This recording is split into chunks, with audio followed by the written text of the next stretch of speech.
Bagaimana jika energi yang kita gunakan sudah habis? Adakah energi penggantinya? Adik-adik, pada pembelajaran subtema sebelumnya, kita sudah belajar bagaimana menghemat energi. Tetapi karena energi itu selalu digunakan, bisa saja energi yang kita gunakan itu habis. Lalu, adakah energi penggantinya? Mari kita pelajari bersama. Sumber energi yang berasal dari minyak bumi dan gas merupakan sumber energi yang tidak dapat diperbarui. Sumber energi ini memiliki ketersediaan yang terbatas dan suatu saat akan habis adik-adik. Manusia memerlukan sumber energi lain atau energi alternatif untuk memenuhi kebutuhannya. Sumber energi alternatif itu berasal dari sumber energi yang dapat diperbarui. Contohnya sinar matahari, angin, air, panas bumi, gelombang laut, dan bio. Mari kita pelajari sumber energi alternatif. Kamu akan membuat mainan yang dapat melayang karena adanya angin.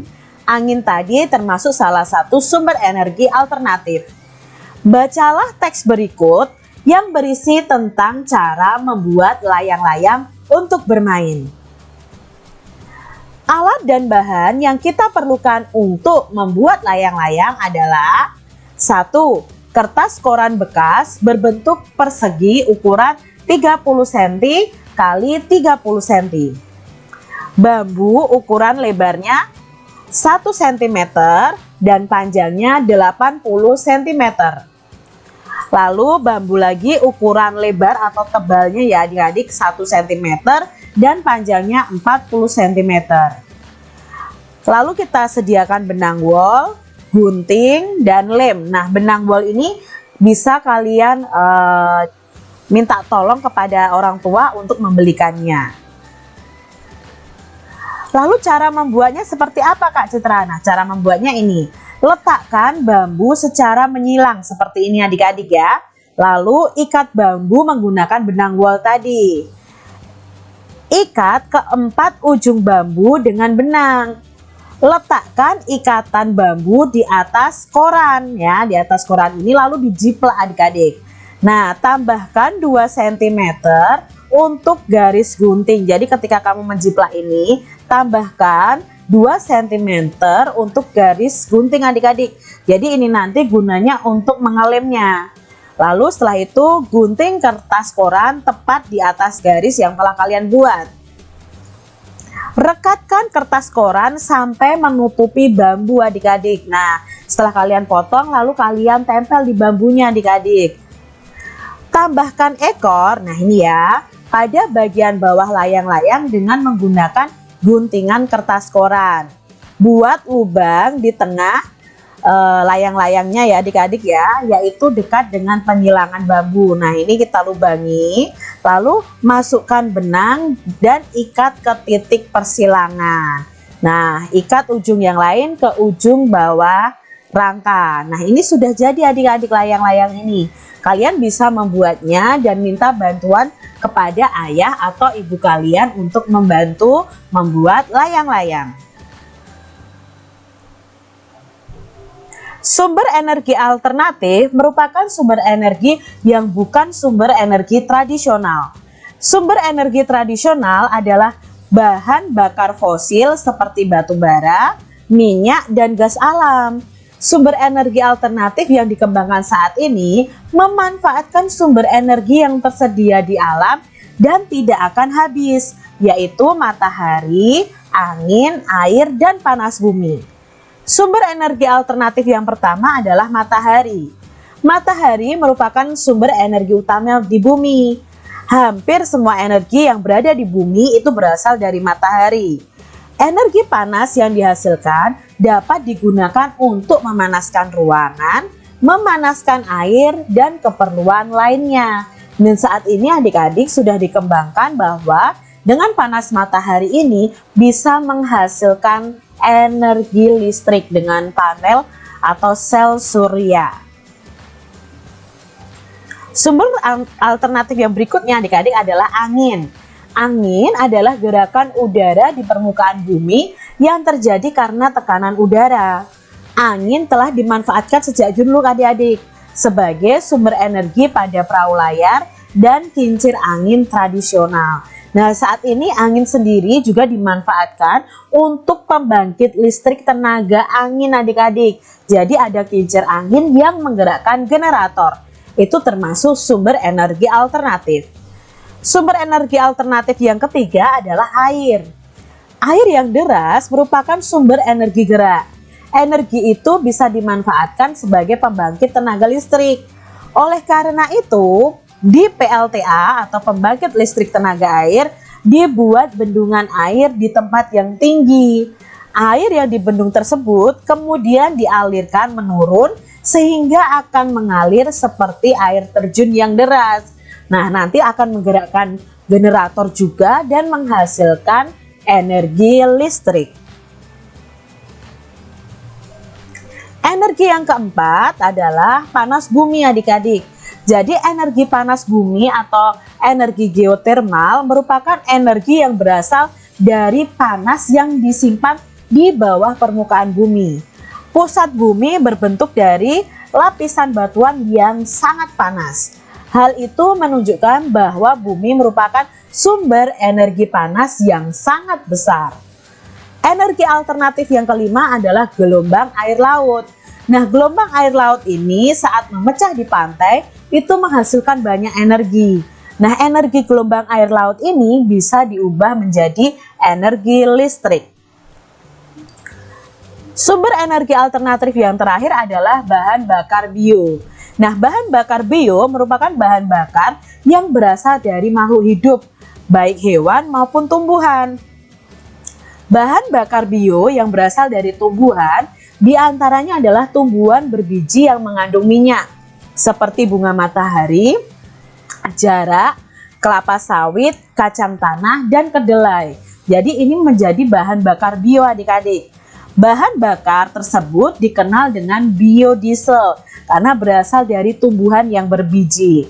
Nah, biodiesel dapat digunakan untuk menggantikan solar. Solar itu kan salah satu bahan bakar kendaraan adik-adik.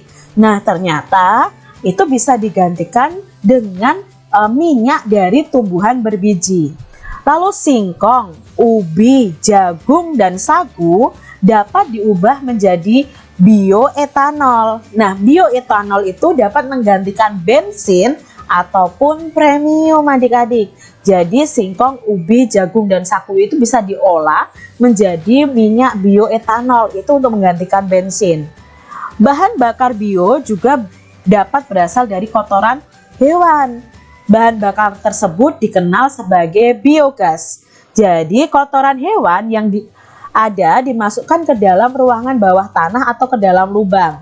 Selain itu, bahan bakar ini dapat juga dimanfaatkan untuk bahan bakar kendaraan bermotor. Nah, itu tadi salah satu sumber energi alternatif bahan bakar bio. Buatlah peta pikiran tentang energi alternatif dan ceritakan hasilnya kepada teman kalian. Nah, kalian bisa membuat peta pikiran tentang energi alternatif tadi adik-adik. Kak Citra punya contoh di sini peta pemikiran tentang sumber energi alternatif. Yang pertama tadi matahari. Nah, Kak Citra bisa tuliskan di sini.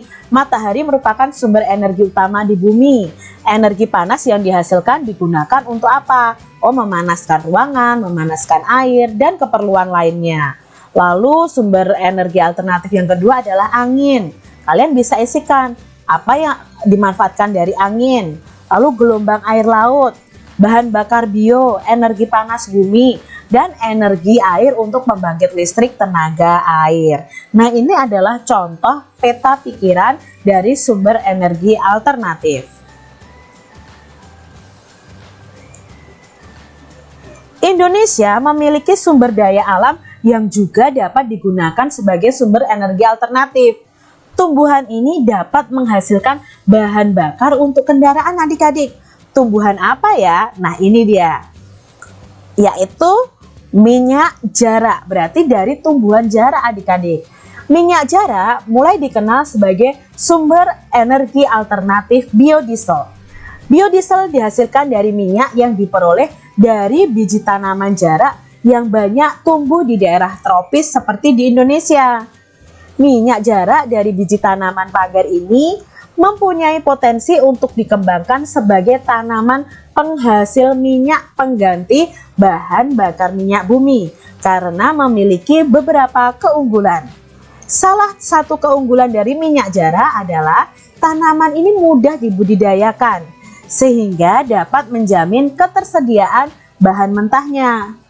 Proses pengolahannya pun cukup sederhana sehingga mudah dilakukan oleh masyarakat umum, tapi memerlukan teknologi yang tinggi adik-adik sehingga biaya investasinya terbilang murah. Minyak jara juga dimanfaatkan untuk minyak rambut dan minyak pijat. Kemasan minyak jara dibuat lebih praktis sehingga memudahkan penggunanya.